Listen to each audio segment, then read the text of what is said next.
शहराच्या वेळा बाबूंनी झालं कसं पाणी आलं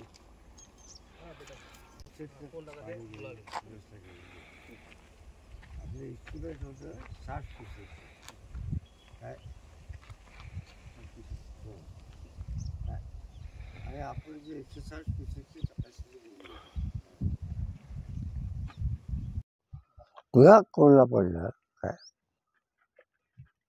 24 वर्षानंतर का पडला त्याची उदासीनता. पावसाचं पाणी वाहणारं हे आपल्याला नकाराच्या तलावात भरून घ्यायचं ही मूळ कल्पनाच ती होती एक्सप्रेस कॅनलची. काय आता ते काय केलं नाही कसं केलं ते मी तुम्हाला नंतर सांगतो. काय त्यातलं बांधकाम मला जास्त माहिती आहे. महापालिकेचं म्हणणं आहे की नवीन पाणी योजना आहे तर तिच्याने शहराला रोज 3 दिवस आड पाणी पुरवठा होईल. आपण थांबू महापालिकेचं म्हणणं पूर्ण होईपर्यंत. पण काय माझा अनुभव सांगतो तुम्हाला ते 3 दिवसाआड नाही आज 7 दिवसाआड पाणी येत आहेत ते सुद्धा पुढे देणं अशक्य. ठीक आहे.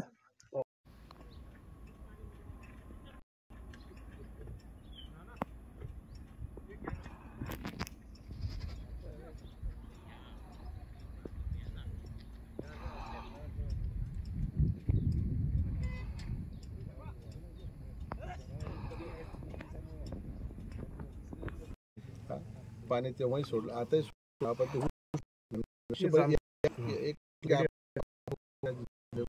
माहिती आहे की पाणी सोडण्यासाठी विभागाची किंवा शासनाच्या काय अडचणी निर्माण होऊ शकतात आणि का सोडल्या जात नाही हे त्याच्यावर आम्हाला थोडंसं तुमच्याकडे आलं असेल ना. अजून नकाने आपला तो सेल्फ कॅचमेंटने भरतो म्हणजे मोस्ट ऑफ द टाईम तो सेल्फ कॅचमेंटने भरतो. पण यावर्षी जे आहे पाऊस कमी झाल्यामुळे तो भरला नाही आणि वरच्या भागात देखील तो पाऊस कमी पडला. जेव्हा अक्कलपाड्याचा ओव्हरफ्लो चालू होता तेव्हा आपण तो हा आपला नकाने सय्यदनगर मार्गे भरायचा प्रयत्न केला. त्यात आपण जे आहे पाणीसाठा आपला आधी सुरुवातीला पाणी जे येतं हरणमाळमध्ये पडतं आणि तिथून मग आपण नकाण्यामध्ये घेतो. हरणमाळमध्ये ऑलरेडी 250 MCFT पाणी असल्यामुळे आपल्याला ते जम्बोद्वारे पाणी सोडावं लागलं. तर अशा पद्धतीने ते जम्बोच्या याच्यावरती कॅनलवरती जे 2-3 बंधारे आहेत ते भरण्यात वेळ लागला. तर आजच्या घडीला जे ओव्हरफ्लो देखील चालू नाही आहे आणि पाणी सोडायचं म्हटलं तर आपल्याकडे जवळपास 950 MCFT पाणी आहे आणि ते पूर्ण पाणी जे आहे ते आरक्षित आहे. त्यामुळे आजच्या घडीला आपल्याला पाणी सोडता येणार नाही आहे. नाही पण नकान तलावामध्ये जे पाणी सोडलं ते पण आपल्याकडे आरक्षितच होतं ना. काबऱ्याकडे अशा 4 ठिकाणी पाणी आहे आज. काय जामखेडीची कॅनॉल काय पूर्ण झालेली नाही काय साऱ्या पण पूर्ण झालेली नाही. काय सांगाल? त्याचं असं आहे की धुळे महानगरपालिकेचे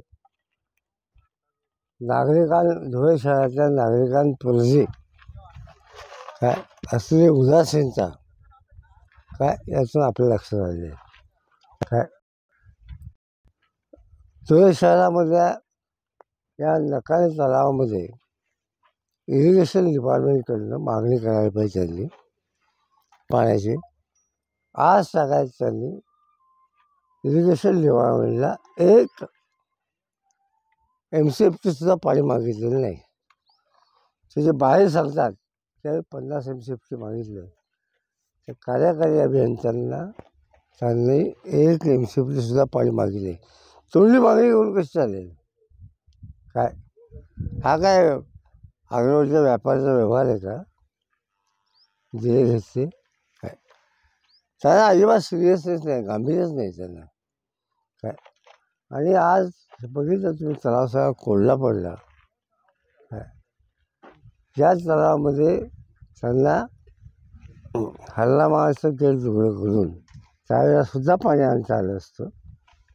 काय पण ते सुद्धा आणलं नाही. आणि मी 1000 वेळा सांगितले की हरणामाळला पाणी आणणं हे सगळ्यात कठीण जॉब आहे. यासाठी की मधलं उन्हाळं गोचाळं स्वभाव तिन्ही आपल्याला तलाव भरावे लागतात. त्याची पाणी वाढली, लेवल वाढली तरच हर लेवलला पाणी येतं, ते येत नाही. काय त्याला एवढं फिजिबल नाही आहे. पण चला माझं म्हणणं त्याची कुठल्या का मार्गाने होईना पण पाणी मिळालं पाहिजे. हां, माझी आता एकच विनंती आहे जिल्हाधिकाऱ्यांना आणि प्रशासनाला पण.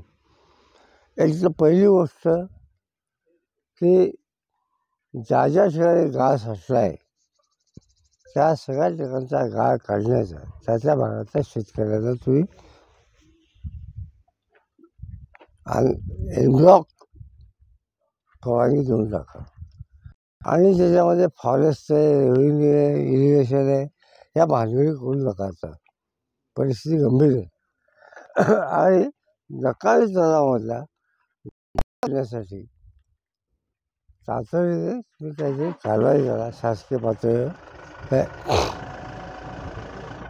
शासकीय पातळीवर काय मागे मी इथे काढला होता 2000 साली सगळा गाळ काढला होता.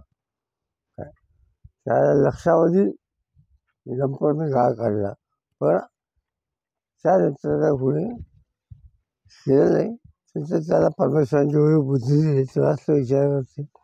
काय आता तातडीने गाळ काढायला पाहिजे. सरकारचं धोरण आहे गाळमुक्त धरण आणि गाळयुक्त शिवार शेत. त्या योजनेखाली ताबडतोब सुरू करायला पाहिजे. काय आणि उगाच कायद्याच्या फीस काढत बसू नये आणि युद्धपातळी या कामाला सुरुवात करायला पाहिजे.